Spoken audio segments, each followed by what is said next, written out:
On va pouvoir commencer. Bonjour à tous, je vous remercie pour être présents aujourd'hui. Je remercie les intervenants qui vont participer à cette table ronde sur l'usage des sols. Je remercie également les interprètes qui vont nous accompagner pour cette petite heure. For information, this session is also available in English, so click on the globe down the screen. Et je remercierai aussi tout le monde de ne pas parler trop vite pour les aider. Alors, je suis Amaury Parel, je coordonne les activités de l'Observatoire Climate Change.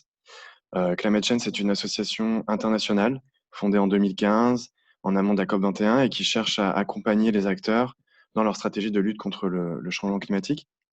Alors pour cela, plusieurs outils et plusieurs activités. Tout d'abord, informer avec un portail en ligne en anglais et en français qui comporte une cartographie des projets ou encore une bibliothèque.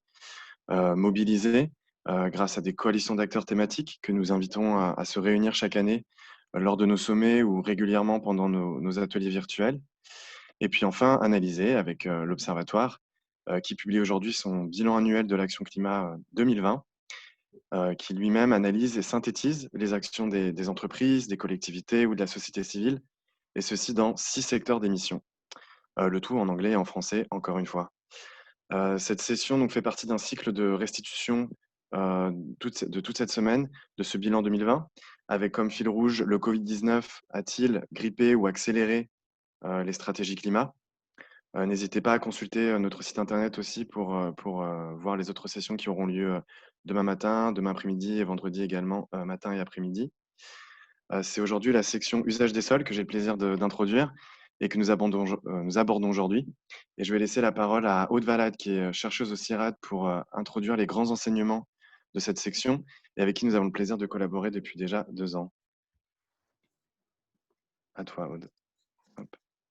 Bonjour à tous, merci de nous avoir rejoints pour cette section usage des sols. Donc, Amaury, je te laisse partager l'écran. Hop. Voilà. Super.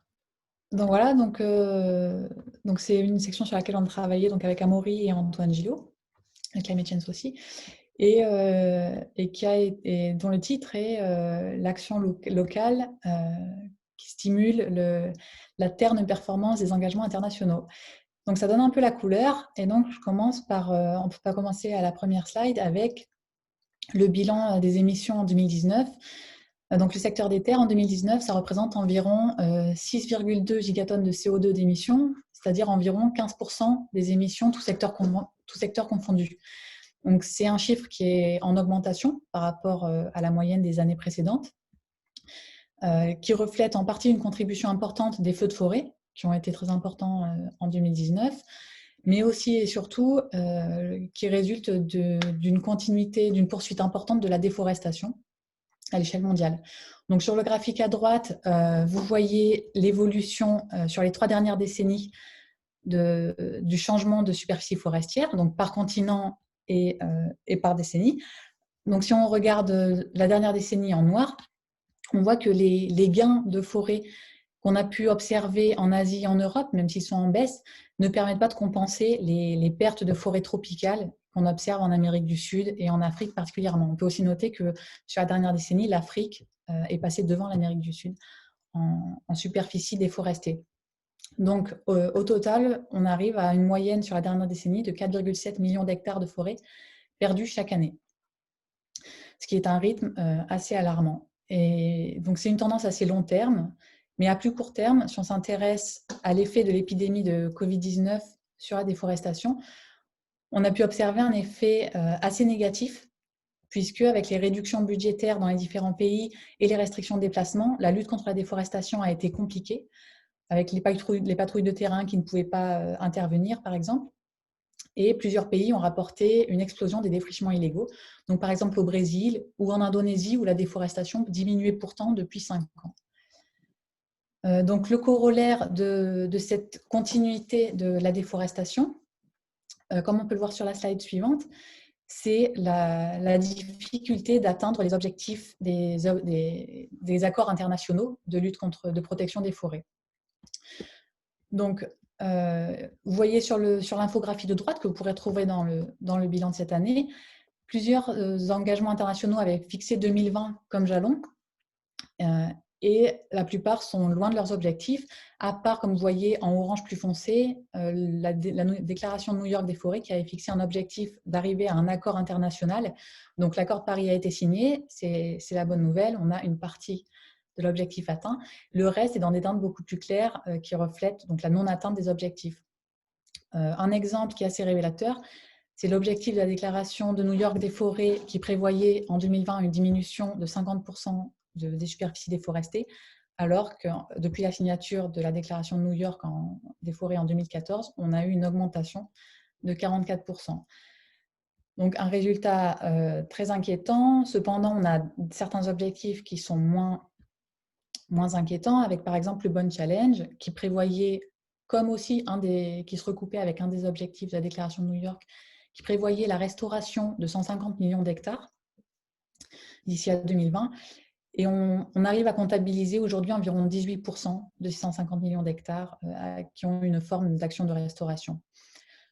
Pour un aspect un peu plus positif, on a le projet de Grande Muraille Verte en Afrique. Donc, c'était un grand projet inter-État qui visait à reverdir une zone de 7 km de large traversant l'Afrique d'est en ouest.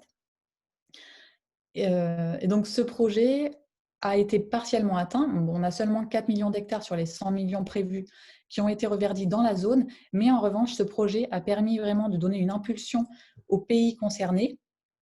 Et si on comptabilise les actions prises, les actions effectuées dans tous les pays traversés par la bande verte, on comptabilise 17,8 millions d'hectares. Et c'est un projet qui s'est étendu aussi dans ses objectifs, puisque maintenant, c'est un projet qui a vraiment des objectifs aussi de développement sociétal, de développer des agroécosystèmes plus résilients face au changement climatique, de créer des emplois. Si on regarde en bas de l'infographie, on voit aussi les objectifs liés à la Convention d'Aichi sur la biodiversité. On est également, encore une fois, loin de réaliser les objectifs, même si on a avancé sur la classification des espèces exotiques envahissantes. Mais on voit que ça nous permet de pointer la biodiversité, qui est aussi une des tendances qu'on a mis en évidence cette année dans le rapport, comme vous voyez sur la slide suivante.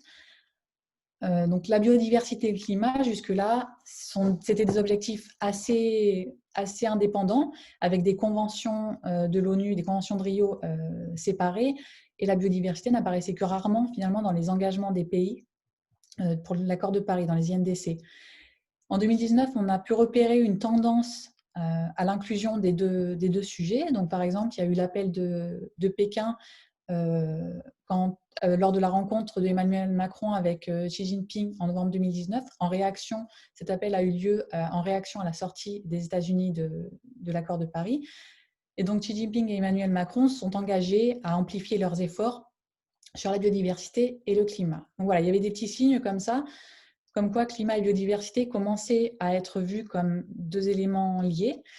Et finalement, c'est vraiment avec la pandémie actuelle, avec la crise du Covid-19, qu'on a vu vraiment émerger ce problème de cette question de l'interlac entre les enjeux de santé humaine, environnementale et animale.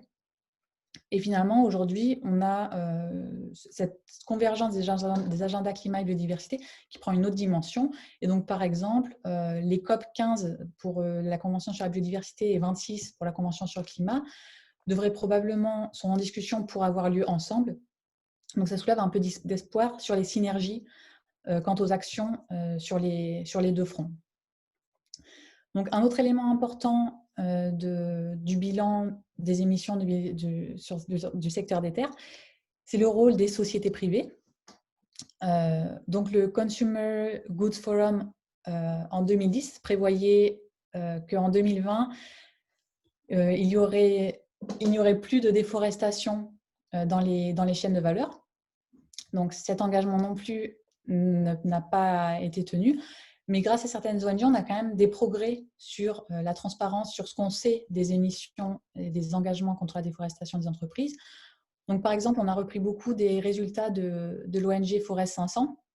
Vous voyez, par exemple, sur le graphique de droite, les pourcentages des entreprises qui ont des engagements pour la protection des forêts en orange foncé et en teinte plus claire, les entreprises qui n'ont pas d'engagement. Donc, à l'échelle de toutes les entreprises qui ont été auditées, on a environ 40% des sociétés qui n'ont aucun engagement, ce qui est assez inquiétant. Et dans certains secteurs, il y a des grandes diversités par secteur. Dans le secteur financier, par exemple, ce chiffre de sociétés sans aucun engagement s'élève à 68%. Donc, il y a vraiment un problème avec le secteur financier. Et on a aussi une grande diversité selon les régions, avec des pays comme la Russie, qui, par exemple, les entreprises russes auditées n'ont aucun engagement pour la protection des forêts. En termes de secteur d'activité, l'huile de palme est le secteur qui montre le plus d'engagement. C'est le secteur le plus organisé avec le RSPO, donc c'est la table ronde pour l'huile de palme durable, qui certifie certaines certifie certaines plantations quand elles respectent des règles sur, par exemple, de ne pas déforester. Autour de l'huile de palme, il y a un conflit en ce moment entre l'Indonésie et la Malaisie, qui sont des grands producteurs, et l'Union européenne, qui, dans sa dernière version de sa directive énergie renouvelable, prévoit d'éliminer l'huile de palme des biocarburants définis comme renouvelables. Donc, il y a en ce moment un conflit légal autour de cette question. En même temps, la Malaisie est en train de prévoir un objectif de 100% de certification de sa production d'huile de palme d'ici la fin de l'année 2020. Donc, ça sera quelque chose qu'on suivra avec intérêt l'an prochain. Donc, est-ce que prendre des engagements suffit? Pas totalement, si on regarde sur la slide suivante, puisqu'on voit ici le niveau d'implémentation et de suivi des engagements pris par les sociétés. Et donc là, on a un résultat inquiétant aussi qui est que finalement, sur les entreprises qui prennent des engagements, donc 100% en haut, on voit en orange foncé que seulement très peu prennent des mesures pour suivre et vérifier que leurs engagements sont tenus. En revanche, malgré cette action assez faible sur les chaînes de valeur, on a des investissements dans le secteur de la compensation, donc des projets de compensation sur le terrain, qui, donc une compensation qui prend de l'ampleur. En 2019, on a quand même 159 millions de dollars qui ont été investis pour de la compensation via des solutions fondées sur la nature. Donc voilà pour l'aspect société. Et enfin, un aspect qu'on a mis en avant cette année et qui est une tendance qu'on suit déjà depuis plusieurs années, est l'importance du rôle des communautés locales pour la protection des forêts.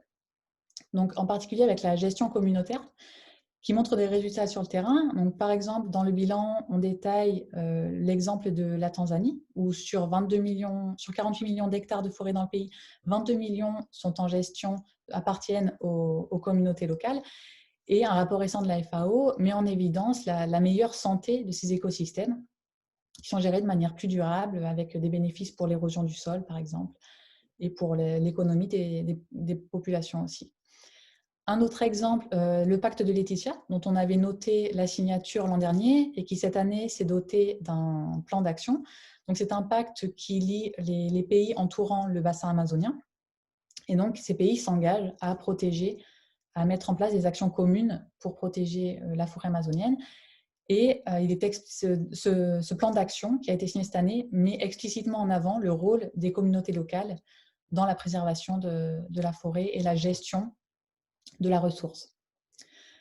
Et enfin, 2019 a vu de nombreuses victoires légales pour les communautés contre l'action ou parfois l'inaction des États.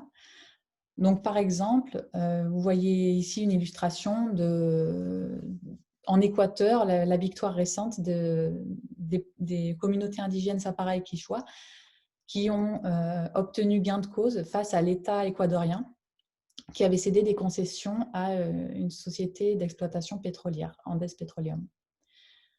Donc voilà, donc ça, la gestion forestière, c'est quelque chose aussi de compliqué et qui nécessite, pour prendre de l'ampleur probablement, de mettre en place une gouvernance et des outils économiques appropriés. Donc c'est quelque chose que j'espère qu'on va pouvoir parler, dont on va pouvoir parler dans le débat.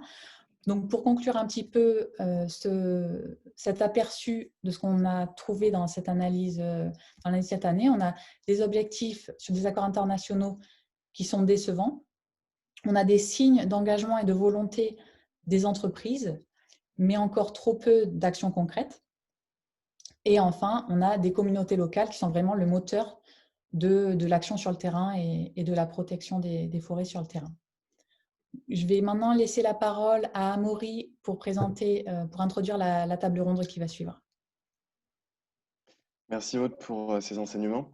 Alors pour discuter autour de ces enseignements, on a le plaisir d'accueillir aujourd'hui 4 intervenants, intervenantes et intervenants, avec Marie-Ange Kalenga, qui est conseillère forêt, gouvernance et développement à l'ONG Fern, Angelina Davidova, qui est directrice du Office of Environment Information en Russie et qui est journaliste également, Florence Pala, qui est coordinatrice du projet renforcement et institutionnalisation, si je ne me trompe pas, de l'Observatoire des forêts en Afrique centrale. Et enfin, Roman de Raphaël, qui est expert marché carbone dans l'entreprise française EcoAct. Merci Amaury. Donc, l'objectif de cette période de débat, ça va être un peu de comprendre comment on peut dépasser les blocages qu'on a identifiés dans le bilan de cette année. Donc, on a vu qu'il y a des résultats décevants et donc on veut savoir qu'est-ce qui bloque et qu'est-ce qui pourrait permettre de dépasser et d'aller plus loin. Donc, je voudrais commencer par poser une question à Angelina Davidova. La compensation carbone, on a vu, elle augmente fortement. Il y a des investissements importants dans les projets d'afforestation, de restauration des terres dégradées. Et en même temps, on a un secteur privé qui montre des signes d'engagement, mais qui a du mal, qui peine à transformer les paroles en action. Donc, Angelina, qu'est-ce que vous pensez du lien entre les deux? Est-ce qu'il faut faire un lien entre les deux? Et comment est-ce qu'on peut faire pour que la compensation de carbone, finalement, ne tombe pas dans le piège du greenwashing, de rester du côté parole, et pour qu'elle ne détourne pas les entreprises de la transformation dans la chaîne de valeur, qui est vraiment importante sur le terrain? Angelina, si... Yes. Thank you so much. Oui, merci beaucoup pour la question. Merci aussi de m'avoir invité à parler, à prendre la parole dans cet événement. C'est un grand honneur pour moi. Je suis très impatiente d'entendre cette discussion. Pour en revenir à votre question, j'aimerais d'abord donner quelques vues de ce qui s'est passé en Russie. Comme vous le savez peut-être, les émissions en Russie sont en baisse depuis 20 ans, en partie à cause du déclin industriel et des changements dans l'économie russe. Et depuis 2000, c'est récemment que la Russie a rejoint l'accord de Paris l'année dernière, en 2019 pour être exact. Et il y a 2 semaines de cela, elle a accepté sa première cible, ce premier NDC qui n'est pas du tout ambitieuse. En fait, elle prévoit même plutôt une croissance des émissions plutôt qu'un déclin des émissions, parce qu'ils ont dit qu'ils vont réduire de 30% les émissions comparé à 1990. Mais en fait, si on compte les forêts, en fait, on était déjà à moins 50. Donc, malheureusement, ça veut dire plutôt une augmentation des émissions. Maintenant, pour le secteur des forêts, qui joue un rôle très important dans les forêts, environ 20, qui compte pour 20% des émissions, donc par le secteur de la forêt. Et ça a grandi depuis les années 90. Il y a eu moins d'activités, donc moins d'émissions et moins d'agriculture également, comparé à d'autres parties du monde. Mais le vrai défi pour le secteur des forêts, ce sont les feux de forêt que nous avons en Russie, qui sont de plus en plus violents avec les changements climatiques, avec le climat qui est plus chaud et plus sec, même en Sibérie, et également les bûcheronnages illégaux. Non, pour en revenir à votre question, lorsque nous parlons des engagements des entreprises je pourrais dire que peu d'entreprises ont cet engagement parce que la Russie vient simplement de rejoindre, comme je l'ai dit, l'accord de Paris. Il n'y a pas vraiment de système de régulation du carbone. Donc, la régulation du carbone est en cours de discussion encore en Russie et la législation n'aura lieu peut-être que l'année prochaine. Donc, ce que les entreprises font, soit ce sont des entreprises internationales qui travaillent en Russie et qui ont des cibles mondiales, et ils ont peut-être ces cibles. Ou bien une autre possibilité, ce sont des entreprises qui viennent du secteur forestier, qui travaillent également à l'extérieur et qui vendent à l'export, qui seraient peut-être intéressés à atteindre ces cibles. Beaucoup de compagnies on travaille avec des certifications forestières, avec des programmes donc de forestation. Pour le mettre dans un contexte plus large, la plupart des entreprises, des compagnies forestières travaillent de manière plus durable qu'avant et de manière plus ouverte aussi. Mais un vrai problème, c'est vraiment ce qui est illégal dans les régions qui sont proches de la Chine. Ça s'est fait sûrement par des petites compagnies ou par des exploitations forestières de petites compagnies. Donc, c'est difficile d'avoir des chiffres. Donc, ce n'est pas encore vraiment un problème en soi pour beaucoup d'entreprises russes. Mais ce qui est très présent dans le contexte russe, que beaucoup d'entreprises parlent de la manière d'utiliser des programmes de réforestation pour diminuer les émissions. Il pourrait y avoir vraiment une menace de greenwashing. Beaucoup font cela. Ils essayent de pousser le gouvernement à changer leur méthodologie dans la manière dont les forêts sont calculées. Et ils essayent en fait de dorer leur image. Même les compagnies minières, ils regardent leurs émissions et peut-être qu'ils disent qu'on pourrait faire vraiment des programmes de déforestation. C'est une menace. Nous n'avons pas encore l'étendue totale en place, comme je l'ai dit tout à l'heure, les politiques de décarbonation. Merci. Thank you very much, Angelina.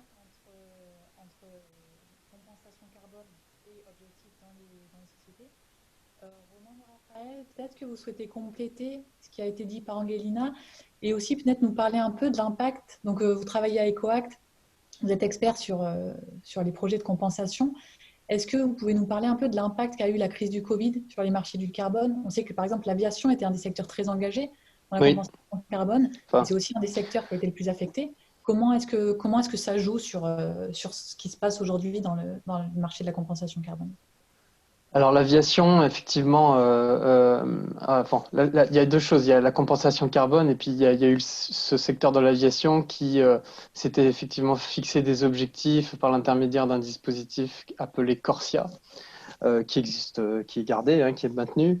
Mais ce qu'a fait l'aviation, après avoir constaté, je crois qu'en Europe, on parle de moins 80% du trafic passager dans certains aéroports. Donc il y a un dégât social et économique qui prouve bien que quand on parle de transition environnementale, c'est quelque chose qui se prépare, qu'il faut construire et que, évidemment, plus on attend et plus la chute va être importante. Et donc, voilà, réduire de 80% les gaz à effet de serre dans un secteur, ça ne se fait pas d'un coup, quoi. Sinon, effectivement, on a quelques problèmes. Et donc, l'aviation fait face à ça. Ce que l'aviation a décidé avant le Covid, c'était de créer un système de compensation carbone qui était qui était intéressant dans la mesure où un certain nombre de règles avaient été définies, quel type de projet, à partir de quelle année on pouvait sélectionner un projet, une définition des standards internationaux. Vous savez que la compensation carbone, ça n'est pas planter des arbres et juste les compter, c'est se faire certifier par des organismes dans le cadre de méthodologies qui sont d'ailleurs toutes en ligne, hein, vous pouvez les consulter sur les sites du Verified Carbon Standard et du Gold Standard.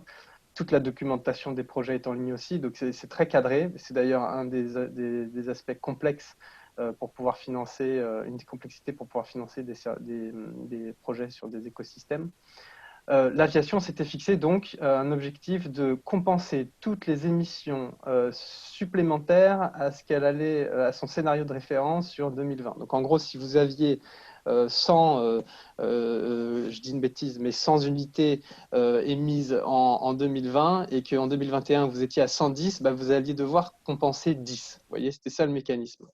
Et ce qu'a fait l'aviation et l'ICAO, l'International Civil Aviation Organization, ça a été de modifier en fait le scénario de référence. Donc en gros, ils sont revenus en arrière et l'impact de cette décision a été de repousser de 3 ans la demande de crédit carbone de ce secteur-là, qui allait être effectivement assez importante et pouvoir, enfin disons qu'elle avait le mérite au moins de pouvoir déclencher pas mal de projets sur le terrain, malgré l'objectif qui, bon, on l'a compris, était quand même assez peu contraignant, hein.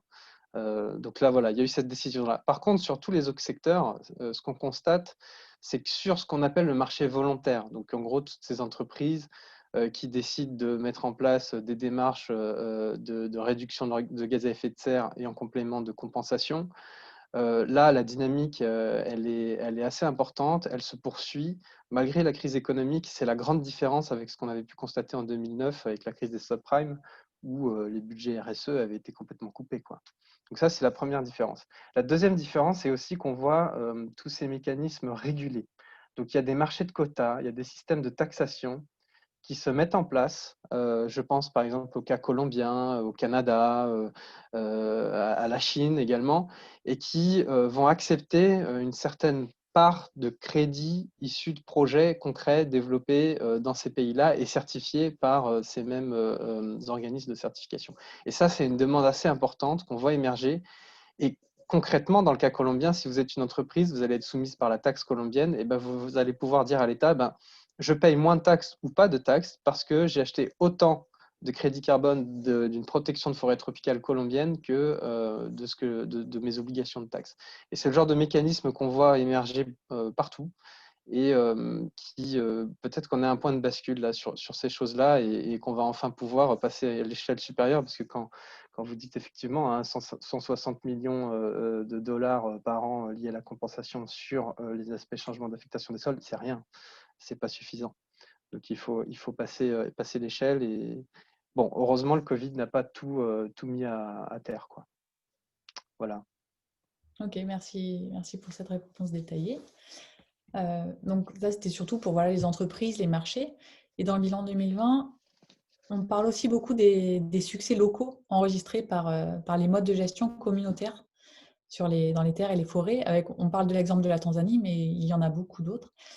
Et donc, je voulais demander à Marie-Ange, euh, là, on parle de changer d'échelle, et là aussi, finalement, on va avoir besoin de changer d'échelle. Là, on a des exemples un peu locaux. Comment on décuple le potentiel de la gestion communautaire? Est-ce qu'il y a vraiment une volonté politique de la renforcer? Et si oui, par quels moyens?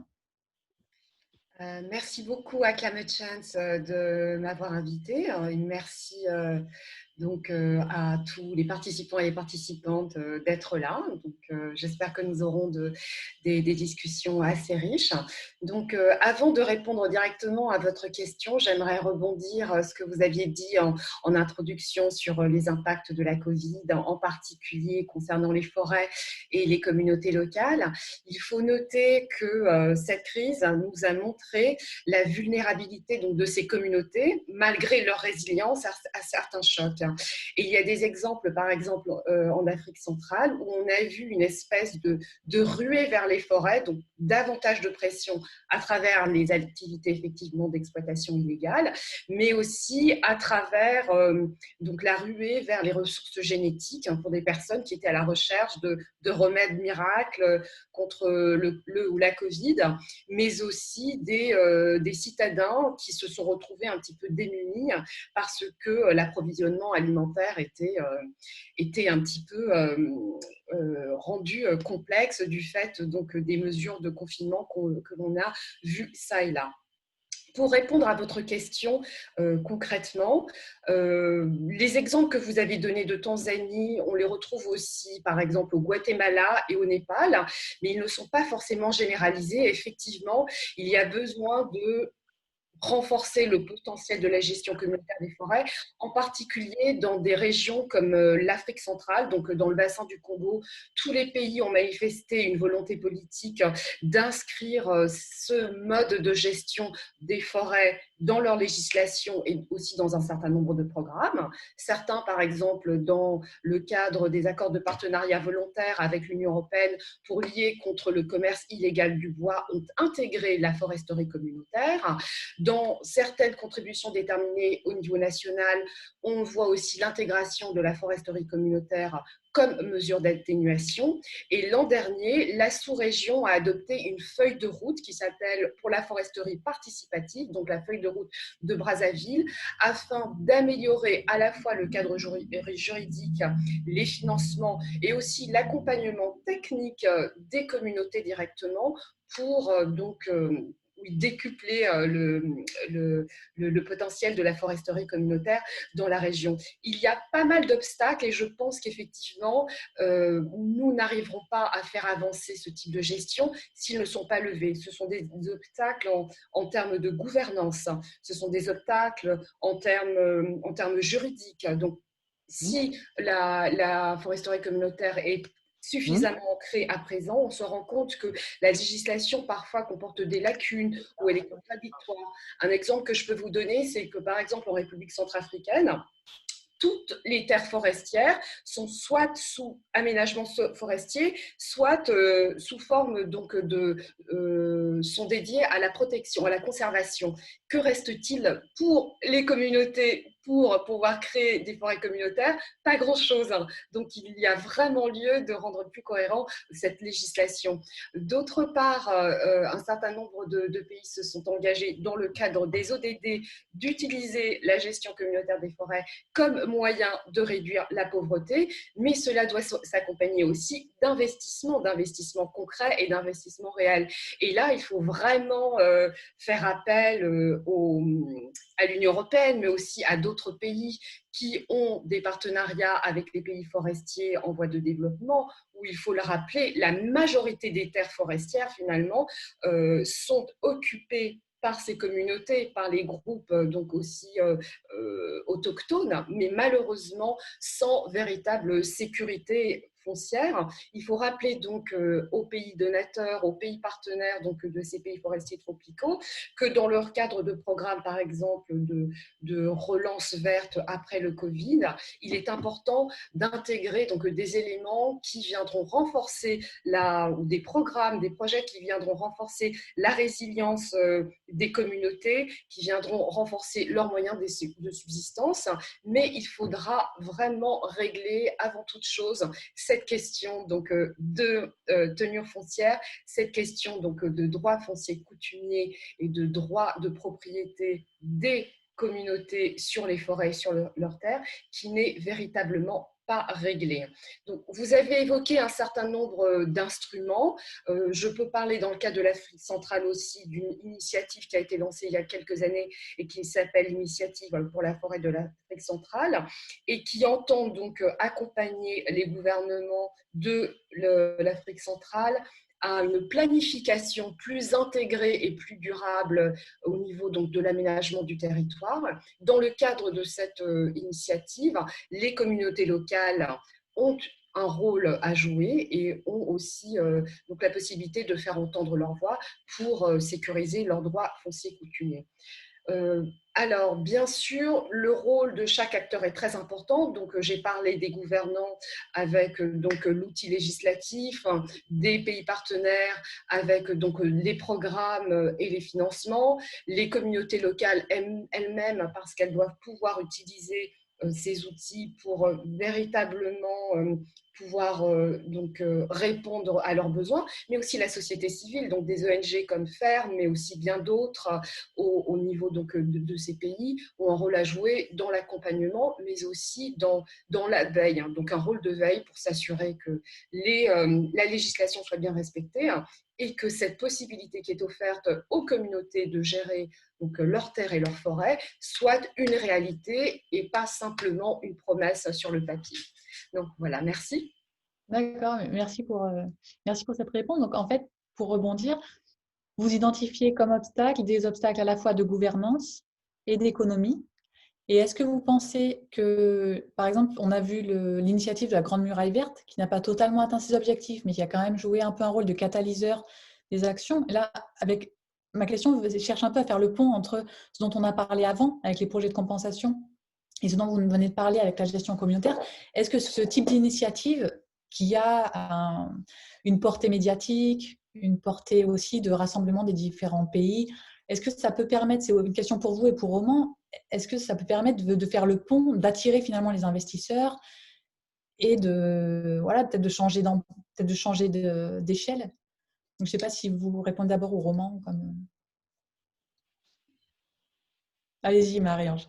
Oui, alors bon, j'ai évoqué donc cette initiative pour la forêt d'Afrique centrale, donc son acronyme c'est CAFI. J'ai évoqué aussi le plan d'action FLEC de l'Union européenne. Je pense que ce sont des instruments qui effectivement peuvent avoir un effet de levier à la fois politique, mais aussi financier. Il faut donc rappeler que dans l'une ou l'autre de ces initiatives, on parle vraiment d'un partenariat entre des gouvernements du Nord et des gouvernements du Sud, même si par exemple, le secteur privé n'a pas vraiment, comment dire, est moins visible, alors qu'il a aussi, alors qu'il a aussi sa place dans toutes ces initiatives. Mais ce que j'ai oublié de dire, par exemple, c'est qu'il y a aussi un élan au niveau mondial pour développer davantage de mécanismes contraignants pour lutter contre la déforestation. Vous avez parlé de l'Amazonie, vous avez parlé des feux de forêt. En ce moment, l'Union européenne est en train donc de déployer ce qu'elle appelle son pacte vert pour l'Europe, qui est aussi un volet international. Et donc, ce volet international oblige tous les programmes de l'Union européenne à être compatibles avec le climat et la biodiversité. Et je pense que c'est aussi un levier pour canaliser différentes énergies, à la fois dans le public et dans le privé, pour effectivement mieux protéger la nature et se rendre compte, comme vous l'avez très bien dit, des liens très étroits entre la crise climatique et la crise liée à la perte de biodiversité. Roman, vous souhaitez réagir aussi sur J'essaye d'activer mon micro. Non, mais je souscris à 100% avec ce qui vient d'être dit. La compensation carbone, ça ne doit pas être une béquille de l'inaction des États. Donc, il faut d'abord des législations effectivement extrêmement contraignantes. Ça peut être de la diffusion de normes effectivement venant de l'Union européenne qui met des barrières à l'entrée de certains produits dont on sait qu'ils suscitent de la déforestation. Ça peut être aussi des obligations de reporting sur toute la chaîne de valeur. En ce moment, il y a tout un travail autour de la taxonomie européenne et le milieu financier qui permettra peut-être d'avancer un peu plus rapidement sur ces sujets-là. Et après, il y a la compensation, mais j'ai envie de vous dire, la compensation, effectivement, sur ce qu'on appelle les nature-based solutions, avec surtout la séquestration du carbone, est effectivement en train d'exploser en termes de demande. Mais après, il faut trouver les bons projets à mettre en face, et ça, c'est compliqué, surtout dans des pays, l'Afrique subsaharienne, où il y a beaucoup de risques, y compris géopolitiques, donc c'est pas simple. Ce qu'on voit beaucoup émerger, effectivement, c'est ce type d'initiative, notamment au travers du REDD+, qui avant en fait fonctionnait par projet pilote, un peu chacun dans son coin, et maintenant est en train d'entrer dans une logique juridictionnelle. Donc c'est les États qui prennent un peu en main la chose, créer des cadres, si vous voulez, qui permettent de rassurer tout le monde, tous les investisseurs sur le sérieux des projets, sur, si vous voulez, la bonne combinaison des facteurs d'émission. Enfin, je vous passe les détails techniques, mais et tout ça avec derrière la Banque mondiale qui assure quand même un minimum de financement et de cadre technique. Donc ça, c'est des choses qui permettent de changer d'échelle et de rassurer en tout cas le secteur privé pour faire de la compensation carbone. Et après, ce qui va être important, c'est de lier cette compensation-là avec d'autres financements. On attend toujours le Green Climate Fund sur le terrain.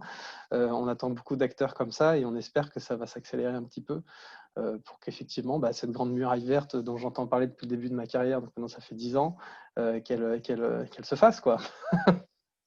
Voilà.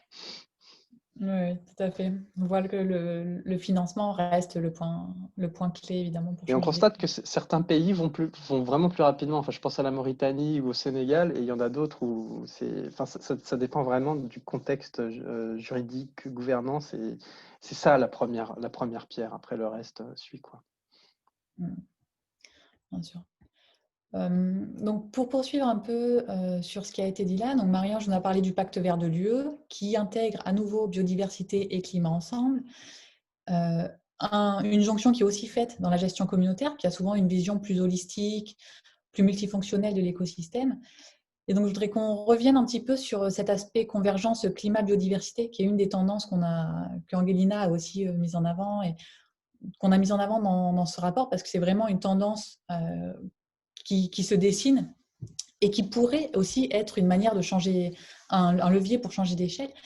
Donc, je voudrais peut-être parler à Florence et poser la question de est-ce que vous pensez, comment pensez-vous que cette convergence des agendas climat et biodiversité va pouvoir changer la donne? Par quels moyens, par quelle méthode ou quels obstacles aussi, mais peut-être à la convergence de mondes qui avaient pour l'instant des fonctionnements différents?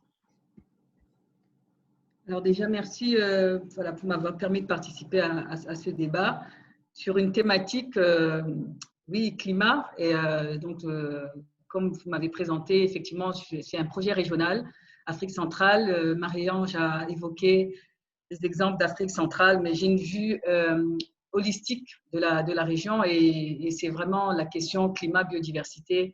Nous sommes au cœur de cette thématique, tout simplement parce que le climat au niveau de l'Afrique centrale, c'est vrai qu'il a été abordé au niveau des États avec quand les États ont adhéré à toutes les conventions, tout ce qui a été accord climat à Paris aussi, tous les États ont été très présents. Tout à l'heure a été évoqué la RED+, qui a été un sujet de discussion importante à Paris. Et en ce qui concerne maintenant cette convergence, vous savez que l'agenda 2020 est bousculé à cause de cette pandémie. On devait avoir, par exemple, ce congrès mondial UICN en juin avec des objectifs post-2020. Et on se rend compte à date que tout ce décalage dans le calendrier amène tout le monde à se dire que climat, biodiversité, désertification, donc les trois conventions doivent se rejoindre pour qu'effectivement les objectifs globaux puissent être atteints, mais de façon à être alignés. Parce que sinon, chaque pays avait une politique, une stratégie pour chaque thématique, climat, une autre politique pour la biodiversité, une autre politique pour la désertification. Et donc, je pense que le challenge maintenant, c'est de bien voir que le climat est aussi au cœur des débats. Et pour prendre un exemple concret, au niveau de l'Afrique centrale, on a une thématique au niveau politique sur la transhumance qui concerne non pas seulement les pays, mais des bandes transfrontalières, puisqu'on est même hors cadre Afrique centrale, on est vraiment sur l'Afrique subsaharienne, et on se rend compte que tout le monde maintenant est conscient que le climat a un impact sur justement ces aspects conservation biodiversité, puisque la transhumance, c'est tout ce qui est activité en lisière et dans des couloirs de transhumance en périphérie des aires protégées, par exemple. Et on se rend compte que tous ces migrants, tous ces transhumants ont tendance à aller ou à rechercher du pâturage, à rechercher de l'eau.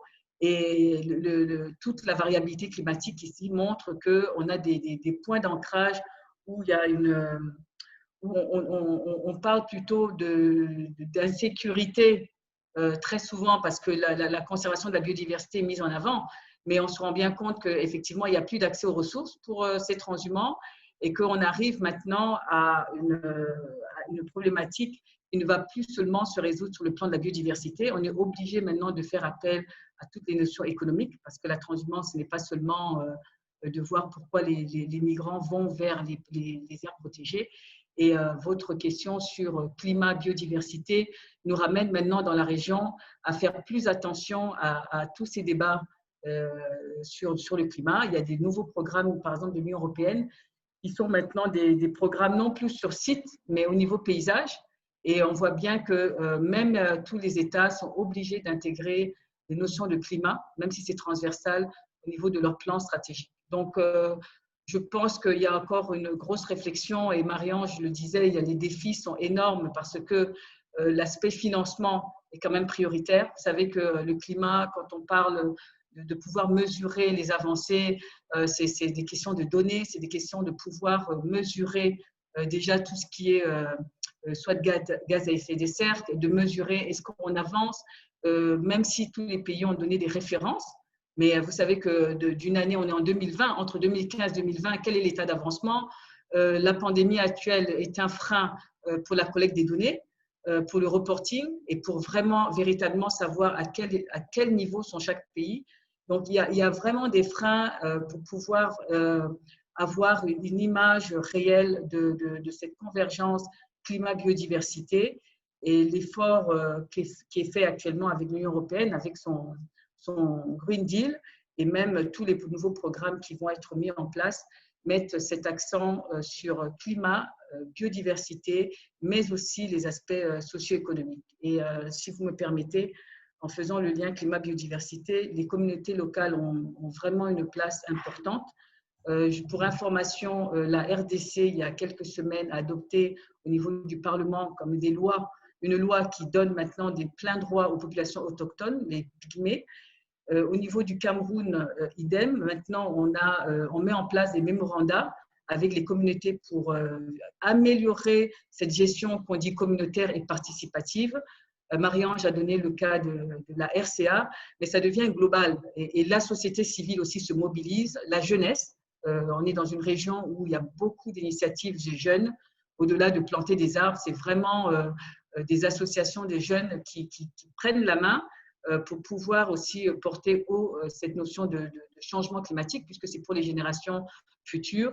Et je pense que ce qu'on appelle la communauté internationale et même tous les nouveaux programmes qui vont se mettre en place, si le fameux Post-2020 permet de mettre en synergie les 3 conventions, on va vraiment avancer pour éviter d'avoir à chaque fois des objectifs qui soient dispersés et qu'à la fin, votre rapport est excellent. Mais vous voyez, quand vous concluez pour chaque secteur qu'on n'a pas avancé, on se demande, mais le post-2020 qui va arriver et qui, par exemple, met des objectifs à 30% pour des zones de conservation, comment on va encore mesurer ça, quoi? Donc, vous voyez, plus on a des conclusions qui sont négatives, mais alors les challenges et les objectifs sont encore plus grands. Donc, il faut quand même s'interroger pour la suite. Je m'arrête là pour l'instant. Merci. Oui, tout à fait.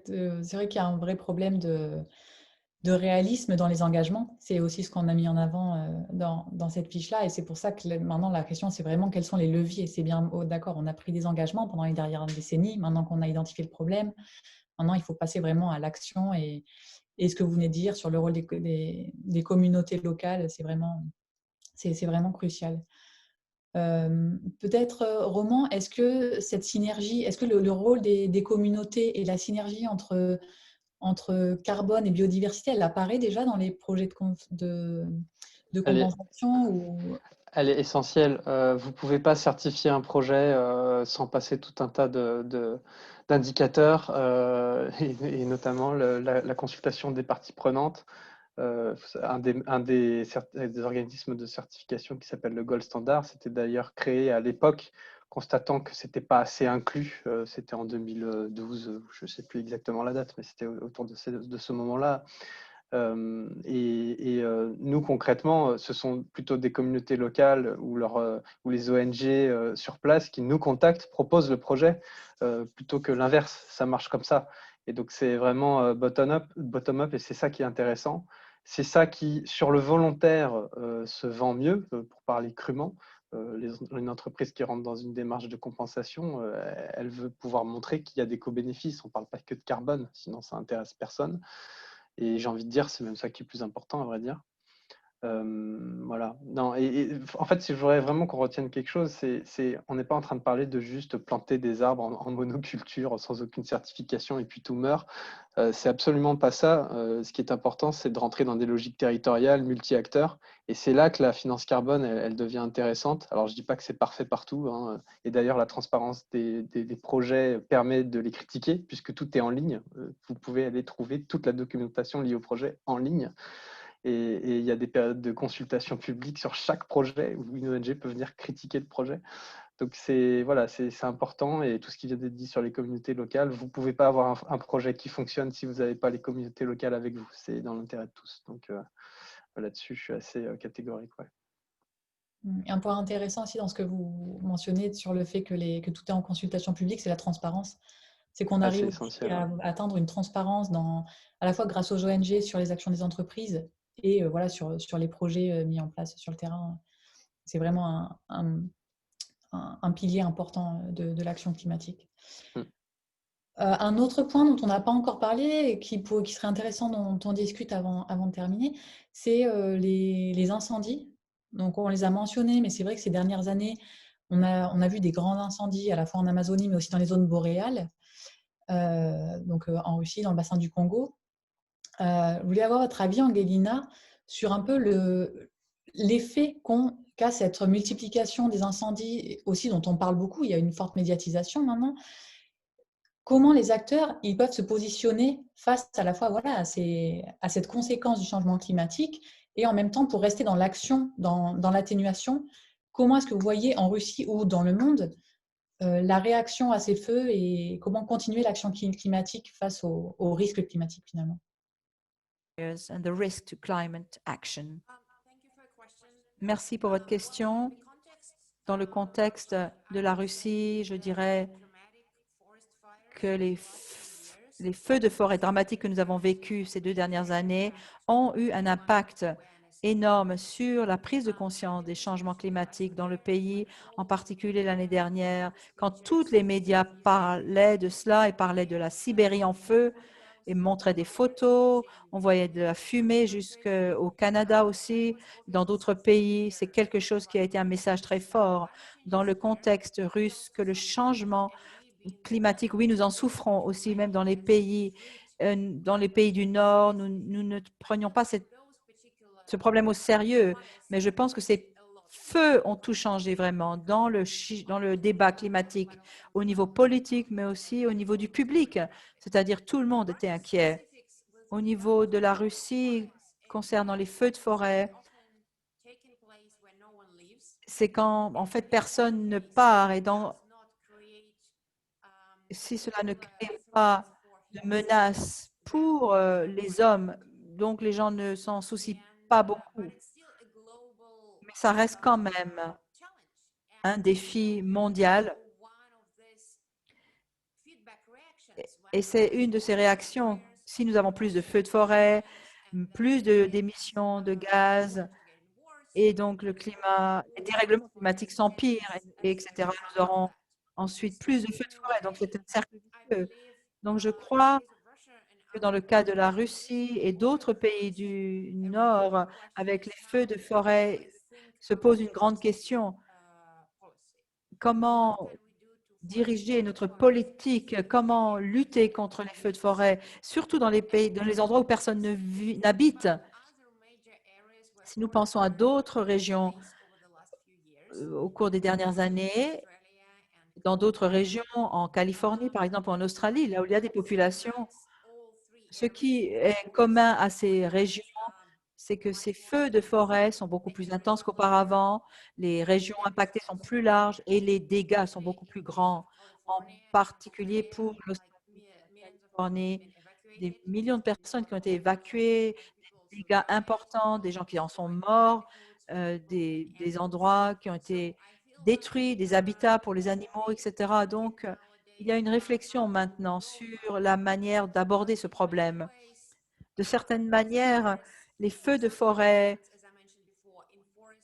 se sont souvent produits dans des endroits où en tout cas dans le cas de la Russie, des endroits où il n'y a pas d'habitation, pas de population, mais par exemple au sud de la Serbie ou dans la Californie ou dans l'Australie, ça s'est passé dans des forêts qui ont été touchées par les hommes et là, ou proches d'hommes où des hommes ont coupé certains arbres, ont replanté d'autres arbres où il y a eu différentes expérimentations, expériences dans ces forêts. Mais maintenant, je ressens que c'est devenu un signe qu'il nous faut repenser à cette question des forêts, des feux de forêt et de la proximité de ces forêts par rapport aux populations. Et nous devons repenser à la manière de gérer cela au niveau international ou en tout cas par pays concerné. Si cela devait se reproduire, ça pourrait devenir un vrai problème où la communauté internationale devrait coopérer, comme pour les feux de forêt ou l'Arctique. Ça parle vraiment de l'importance mondiale au niveau du climat maintenant. Est-ce que Florence peut-être ou Marie-Ange voulait réagir sur cette question aussi des feux de forêt?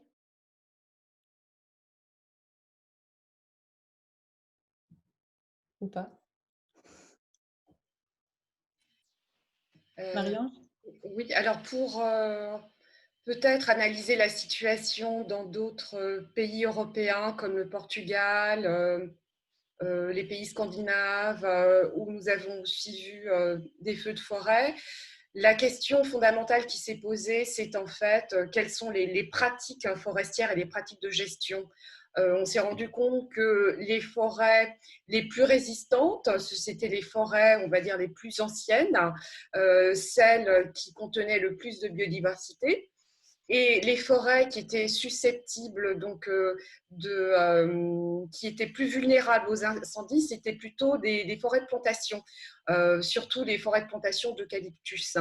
Et on s'est aussi rendu compte qu'avec, encore une fois, une meilleure, en associant mieux le niveau communautaire, le niveau des communes, il est possible de mettre, comment dire, de développer toute une batterie, une panoplie de moyens qui permettent de mieux prévenir donc ces phénomènes qui, effectivement, pour certains, sont naturels.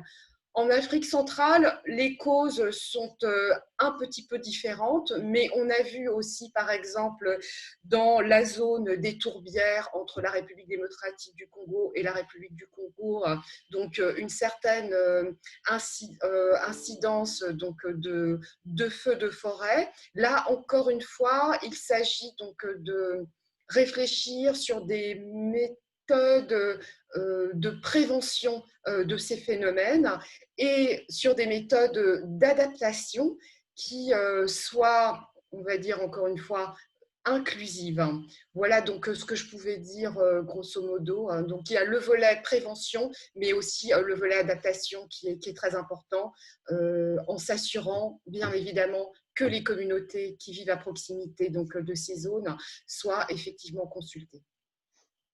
Donc, on revient finalement encore au lien entre biodiversité, entre santé de l'écosystème, importance de la gestion des communautaires, des populations locales. Et finalement, même sur ce point-là qui paraît un petit peu différent, finalement, on reste encore, on en arrive un peu à la même conclusion. Et le besoin de financement pour faire de la prévention et de l'adaptation.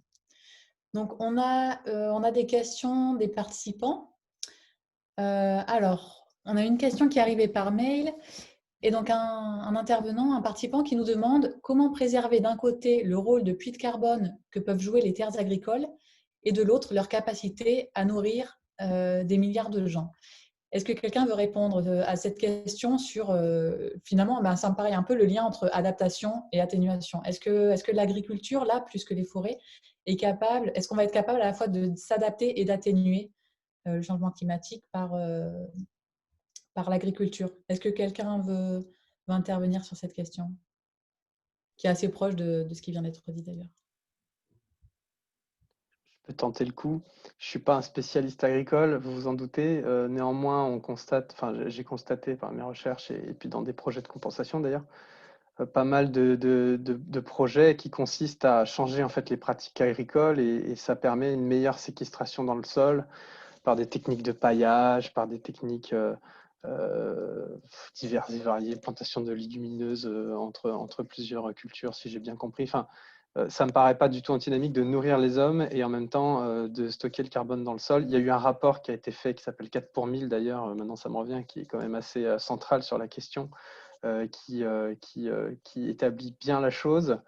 Donc non, c'est pas du tout antinomique et c'est un changement de pratique, comme d'habitude. C'est pas retourner à des vieilles techniques, mais plutôt les redécouvrir, les améliorer et mettre en place tous ces puits. Et l'agriculteur ne se contente plus que de nourrir les hommes, il stocke aussi du carbone et il peut être rémunéré pour ça d'ailleurs. C'est juste un petit témoignage, quoi. Tout à fait. Il faut bien voir qu'un sol qui n'a pas de carbone, c'est un sol mort et qui ne permettra pas de nourrir qui que ce soit. Donc, tout à fait, je souscris tout à fait à votre réponse. Une autre question des utilisateurs qui revient un petit peu sur la prise de conscience que la pandémie a causé entre les liens entre biodiversité, entre vie sauvage et vie humaine. on a déjà parlé un petit peu de ce lien en termes d'action pour le climat, mais finalement, est-ce que dans vos zones d'expertise, vous voyez aussi sur le terrain une inquiétude ou une volonté d'agir pour concilier un petit peu plus vie sauvage et vie humaine? À la fois sur peut-être les forêts de conservation, on parlait tout à l'heure un petit peu, les forêts de conservation versus les forêts où sont installées les populations. Cette question entre land sharing, land sparing, est-ce qu'il vaut mieux utiliser un petit peu partout l'espace ou alors est-ce qu'il vaut mieux laisser les espèces sauvages dans un endroit et les humains dans un autre espace? Est-ce que quelqu'un va intervenir? Je vois que Marie-Ange et Florence ont ouvert leur micro. Florence, peut-être? Merci. Oui, alors tout à fait. Alors cette question de est-ce qu'il faut utiliser tout l'espace, ouais, je crois que ce dont on n'a peut-être pas aussi parlé aujourd'hui, c'est l'aspect accaparement des terres. Hein. Quand on parle des communautés, c'est cet aspect-là. Et je crois que le conflit qu'il y a quand vous m'avez posé la question entre climat et biodiversité, ici, c'est puisqu'on souhaite augmenter encore les espaces conservés, donc on se retrouve toujours dans ce qu'on appelle les pseudo-conflits, de se dire qu'on veut tout le temps augmenter les espaces conservés, les communautés ont besoin d'espace, et donc comment on concilie, en fait il faut la cohabitation, parce que dire vie sauvage, finalement vie sauvage, vie urbaine, c'est holistique, on est ensemble en fait. C'est comme on disait au départ, cette pandémie a fait en sorte que les gens repartent dans les zones rurales, recherchent justement à se soigner en utilisant des ressources naturelles. Je pense qu'en fait, on se rend compte, on est conscient qu'on ne peut pas faire sans la nature. Donc, d'où ce concept maintenant de nature-based solution. Mais nature-based solution, c'est en fait ce qu'on faisait déjà ou qu'on a oublié de faire. Donc, il faut revenir aux fondamentaux, c'est ce que j'allais dire. Donc, cette notion de coexistence est importante. C'est comme quand on parlait avant, en termes de biodiversité, ce conflit homme-faune. On se rend compte que ce n'est pas un conflit homme-faune, c'est-à-dire que la faune a sa place, sauf qu'il y a eu cette prédation humaine et à un moment, on se retrouve en conflit. Mais il faut savoir gérer cet espace, quoi. Donc, je crois que coexistence devient un maître mot, quoi, maintenant. Marie-Ange, vous vouliez intervenir aussi? Ça sera la dernière intervention avant de laisser Amaury conclure. Je suis absolument d'accord. Il y a à peu près 2 semaines, nous avons organisé avec le Parlement européen une conférence sur la stratégie biodiversité 2030 de l'Union européenne, à travers laquelle elle entend donc préserver 30% donc atteindre un objectif de 30% de conservation à travers donc ces programmes de coopération au développement. Il faut faire très attention que conservation ne rime pas avec effectivement accaparement des terres, des communautés locales et des populations autochtones, et qu'elle ne mène pas à leur exclusion, parce que ces populations ont vécu depuis des centaines d'années dans ces espaces, elles sont parvenues à les préserver, et ce sont aussi ces populations qui sont le moins responsables donc du changement climatique et de la dégradation de l'environnement. Donc elles ne doivent pas payer pour les méfaits des autres. Comme l'a dit Florence aussi, il y a un certain nombre de savoirs traditionnels écologiques dont ces populations sont dépositaires, et nous devons effectivement retourner aux fondamentaux et nous tourner vers elles avec humilité pour essayer de mieux utiliser et exploiter ce savoir, exploiter dans le bon sens du terme, j'entends. Donc les nature-based solutions, donc les solutions fondées sur la nature, ne doivent pas signifier un accaparement des espaces forestiers ou des terres pour effectuer par exemple de la compensation qui permettrait de mieux polluer ailleurs, mais ce doit être des solutions qui sont inclusives et qui remettent peut-être l'être humain effectivement au centre de la protection de l'environnement, parce que ce n'est pas antinomique. L'être humain fait partie de l'écosystème, donc il est illusoire de vouloir l'exclure ou de mettre la nature sous cloche. Merci à tous pour ces interventions très intéressantes, et je vais laisser Amaury conclure la session maintenant. Oui, merci beaucoup à tous, aux 4 intervenantes et intervenants pour ces discussions vraiment intéressantes autour du bilan, mais vous avez été vraiment beaucoup plus loin avec des sujets d'actualité, etc. Je remercie beaucoup Aude pour l'excellente modération. Je pense vraiment qu'il y a eu une très bonne discussion et un très bon fluide entre les sujets. Donc, vraiment, merci beaucoup à vous 5. Je remercie aussi tous les participants et je les invite. Attendez, avant, je vais remercier aussi nos. Je voulais remercier aussi nos partenaires tout de même qui nous appuient dans notre travail depuis pas mal d'années maintenant, privé comme public. Voilà. Et puis, je remercie tous les participants aussi pour leur temps et leur écoute. Voilà, et je vous donne rendez-vous demain à 11 h, à 15 h également, et vendredi aux mêmes heures. Demain pour l'énergie et le bâtiment. Et vendredi, on parlera de déchets et d'industrie textile. Merci beaucoup tout le monde. Au revoir. Merci. Au revoir. Merci. Thank you, Angelina. Merci, Roman. Merci à vous. Merci à tous. Au revoir. Goodbye.